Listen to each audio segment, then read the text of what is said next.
722. I told you before the break, the Royal College of Nursing has urged its members to strike. They want 14%, which is a lot. It's the first time in their 106-year history. The strike goes ahead. It will see 300,000 nurses walk out. Non-urgent care, OK, will be affected. Already a text in here saying non-urgent care, right, is exactly where those huge queues are. It's the latest blow to a government that's seen a raft of strikes in the last few months, more set to take place this winter.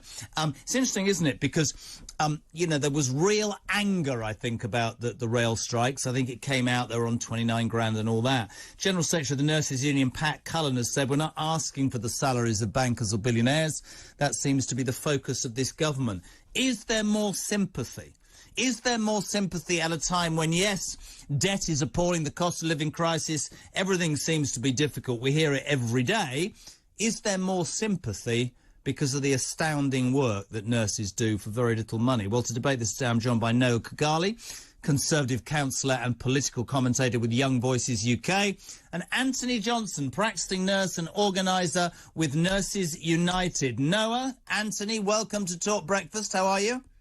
Good morning, how are you? Thanks for having us. Now, I'm trying to guess who's who, but I think I've sussed this out, because Noah, you are definitely younger than the other man who's definitely a nurse, because he's got a nurse's thing on. Fantastic. Let's start with you, Anthony. I have real sympathy with nurses, I really do, and I think that most people would. But 14%'s a lot to ask for, isn't it, pal? Well, not when you look at the cuts that we've sustained during the last 12 years. You know, throughout successive governments, we've lost about a third of our salaries since 2010. The average nurse is a top band 5 nurse. It's the nurse that you're going to see there out on the shop floor. And we've all seen the queues outside A&E. We've all seen people waiting in corridors. This has been happening because we've not got enough staff. Pay is directly linked to staffing. And so I don't know about everyone else, but I got into nursing to make a difference. And I'm willing to take whatever action, whether or not it's political action or industrial action, to keep them safe. Because at the moment, if we don't do anything, if we don't stand up and try to take action, after 12 years of trying to lobby different successive Conservative governments to try to change their minds, we're going to be right where we are, where we're going to see a really awful winter soon.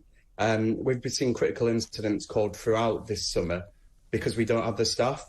It's because people can leave. You've seen Liz Truss going and saying, we want a high net economy. We want to be able to see a high growth economy. People should move jobs if they can earn more. That's what's happening with nursing. People are leaving nursing.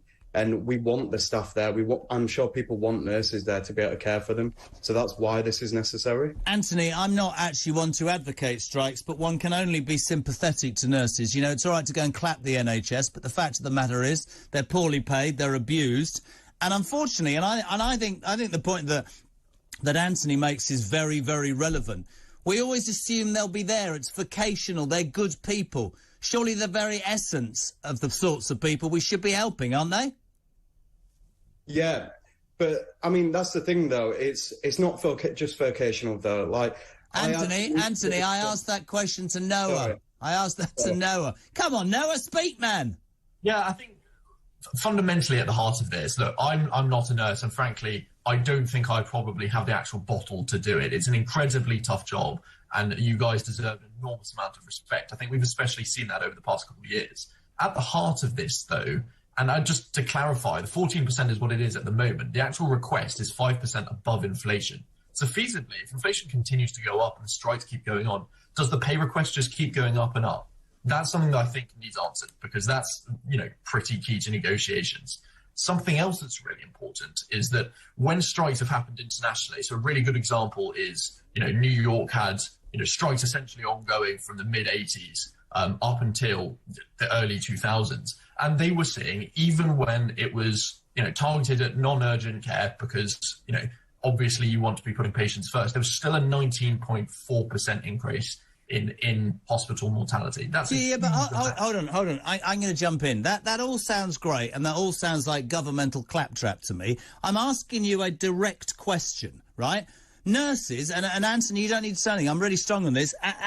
Nurses, it's all right to clap them, isn't it, right? I understand 14, I made that point. But isn't this a fantastically normal way for this government to show that it cares about regular people over and above those in high tax brackets? And I haven't turned into Jeremy Corbyn, as somebody's just said. I just think that nurses, we always assume they're going to be there, always believe they're going to be there. Maybe we should show a bit more to them. That's just a feeling. I understand, though, that it has to pay for itself. What I think is so wrong is it's obviously taken so long and there's now this major difference, right? Would you agree with that, Noah?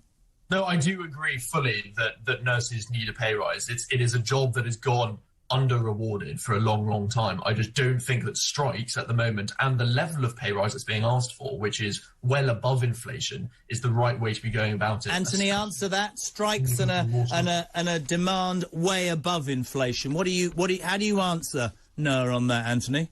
Well, but the thing is what we're talking about is a demand to bring us back to halfway of where we used to be. So it's not a demand to be able to get us above inflation from 2010. We're only going to be able to get 15% back if we do this at the moment. So we're still going to be behind where we are. And I think my question back to Noah is, how are we going to actually staff the NHS then? What is the plan to be able to keep our patients safe if we don't do this? Because that's the problem. We've got no plan of how we're going to be able to safely staff the NHS otherwise. During the pandemic, half of my team quit in health visiting because they're of their age bracket where they can retire early. What am I supposed to do then when, as a health visitor, I'm just left there going and having to deal with safeguarding cases, basically being a safe social worker, not able to do my job? That isn't what I got into nursing for. That isn't why people pay their taxes, to fund the NHS. They expect a service, and we should actually be funding it, not funding bankers' bonuses, which is what's going on. Noah?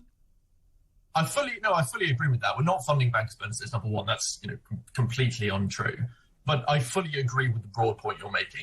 It's completely right. But again, we need to clarify there are more nurses, 9,600 more nurses in the NHS now than there was this time last year. That is also true. That doesn't mean there are systemic problems in the entire NHS that need serious reform. But increasing backlogs at the moment isn't going to solve that. That's going to put more pressure on you, surely. Noah, we're currently, at the moment, like people keep talking about a strike day like it's going to mean that we're going to have less service. At the moment, every day, we declare critical incidents and we cancel operations. That happens all across the UK. So just like a strike day would be, is actually, unfortunately, what it would be any day within the NHS at the moment. And, you're going and saying that we've hired 9,000 more nurses. We have an ageing population. We need more nurses. 150,000 nurses are over the age of 50 and able to take early retirement over the next 5 years.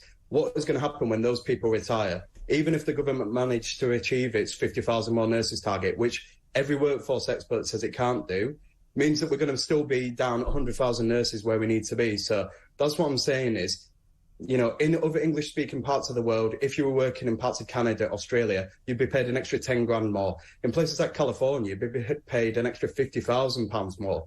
If we're able to move and go work in other areas where skills are going to be valued, people will do that. They'll leave to other sectors or they'll leave to other countries. And that isn't something that we should be doing if we're trying to invest in our economy. One more answer from you, No. Guys, I've got to move on. What do you want to say? Yeah, I fully agree that NHS reform is needed. We both agree on that. I'm just saying that pushing patients' lives more at risk whilst you're striking is not a good way. Yeah, but that unfortunately, I get that. But does there come a point where nurses have to say, I've been accused of hero-worshipping nurses. Yeah, I would actually. I think they get paid rubbish money and they are always there. I think they get massive abuse and I think we take them for goddamn granted. But, yes, of course, you're always going to have that issue. If you start striking, it affects people. But what are you supposed to do? What you're supposed to do is have a government or a country that says, we acknowledge what an important job you do. But how do you make it? I'll make a suggestion. Why don't we take some of the money from the NHS that pays for people to sit behind computers or go and have, I don't know, meetings about this, that and t'other and work out what's this, that. Why don't we spend it on getting more nurses and the people that make a difference to give them a pay rise? Guys, thank you very much indeed.